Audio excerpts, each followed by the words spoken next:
industry. And so our first presenter is Dr. Noa Román-Muñiz, who I've worked with for many years. And Dr. Noa is under a little bit of a time constraint herself. She has a scheduling conflict.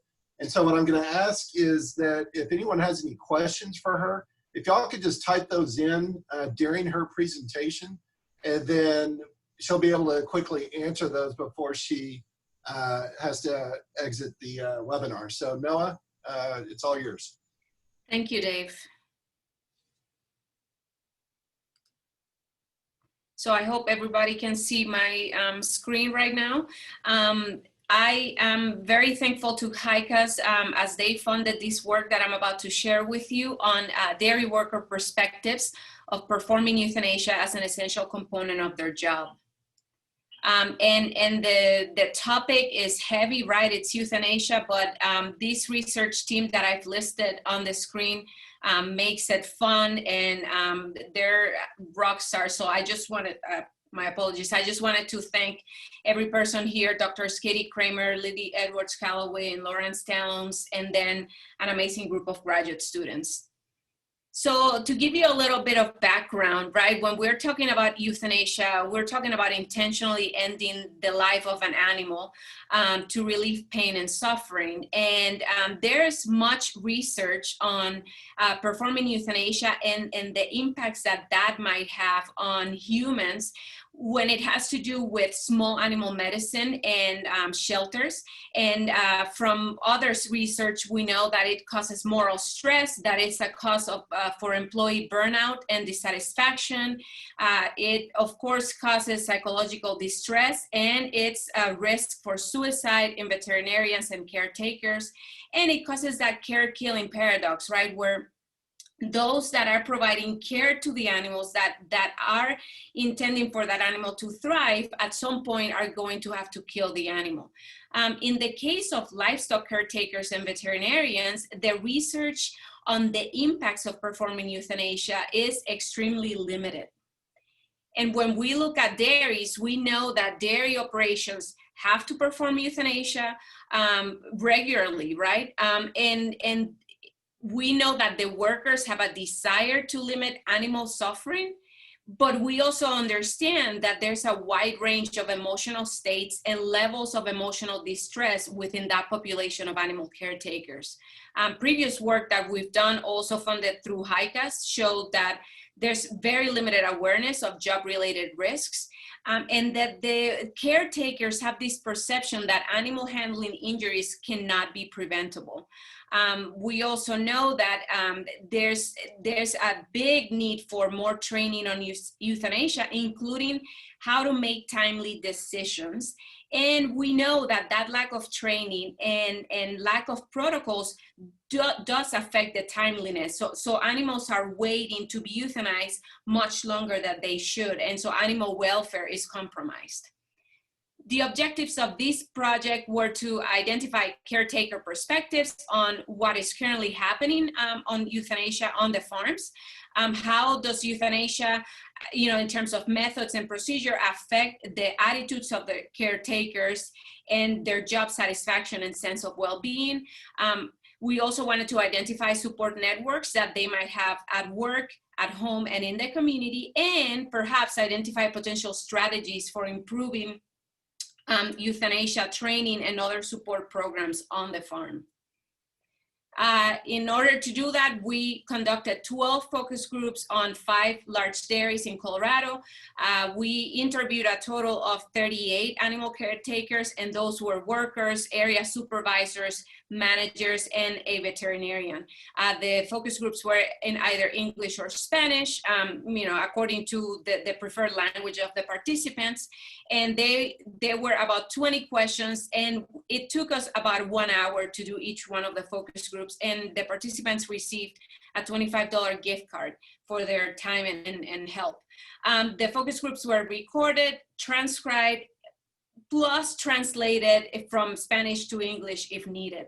And then we conducted a thematic analysis where 8 of us in the research team identified initial themes, and then 3 of us coded every single transcript separately, and then we met back to discuss and find agreement. And I should say that the agreement of the 3 separate codings was greater than 90%. And so I'll speak about the results, and what I'm going to do is concentrate on these 7 themes. I'll go one by one, and I will also provide some quotes directly from the focus groups. The first theme is euthanasia training and occupational safety and health programs. What we notice, and no one here is going to be very surprised, there's great variation in terms of what training workers receive, the quality of the training, the frequency of the training, and also the communication regarding euthanasia, especially euthanasia-related stress. No one seems to be talking about this on the farm. Another highlight here is that there is a complete lack of awareness in terms of what occupational safety and health programs are available, or any mental health resources, not only on the farm, but in the community around the dairies. In terms of the physical environment, it is seen both as positive and negative, right? Many of these workers love working outside, but they admit that the climate, the sun, right, the cold temperatures, all those things can be a challenge and can stress caretakers. In terms of the work environment, there seems to be unreasonable or perhaps unjustified demands on caretakers, and the communication needs improvement, and that was indicated across the board. And so I have one quote here from a worker saying, "I wouldn't like to do it," referring to euthanasia, right? But in the end, what counts is management, right? That are the last word, and they have us here to work. So they don't feel that they have any say in when and how animals might have to be euthanized. In terms of the social environment, workers talked about bringing stress home from work and relying on their spouse or family for support. And I have a couple of quotes here. "Well, you go home with that, completely stressed all of the time." And well, you go home and you have to distress with someone. And there are times that you take home the bad, and sometimes you reflect on it there. Was that wrong? Yes, that was done wrong. I mean, you have to share, and you have to, more than anything, if you're married, then with your wife.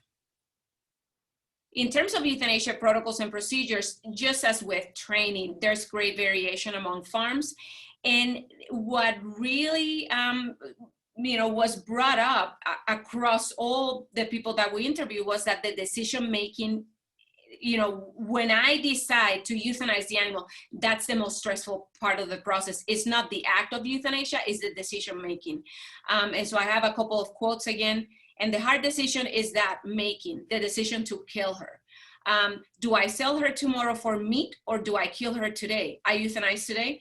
That is a decision that is also very difficult, because you're like, do I wait until tomorrow, or is she going to suffer overnight? And that seemed to weigh on every person that has to perform euthanasia on the farm.